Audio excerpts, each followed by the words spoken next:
মোৰ লগৰ কেইটামান আছে সিহঁতে ইণ্ডিপেণ্ডেন্স ডে'ৰ আগে 2-3 দিনমান আগে ফোন কৰিব হা ফোন কৰি কিনে কয় বল মানে ছোৱালী ল'ৰা মানে এটা গ্ৰুপ আছে কয় বল আমি বাইক ৰাইড কৰিম আমি ওলাম দে সেইদিনাখন তাহাঁতক মই প্ৰত্যেকবাৰে কিবা নহয় কিবা বাহানা দি কিনে কেঞ্চেল কৰোঁ কাৰণ মই তাহাঁতৰ লগত যদি বাইকত বহি যাওঁ তাৰে এটাও এনেকুৱা নাই যোনে আজিলৈকে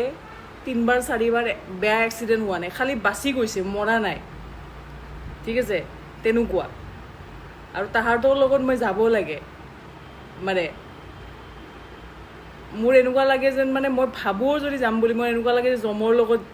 যোৱাৰ নিচিনা আৰু মোকতো কোনো ঘৰৰ পৰাতো কোনো ধৰণৰ এলাউ নকৰে এইবিলাক যাবৰ কাৰণে bike ride and all Guwahati চিটিৰ ভিতৰতে মই বাইকত গ'লে মোৰ মা পাপাই বেয়া পায় চ' পচিবল নহয় মানে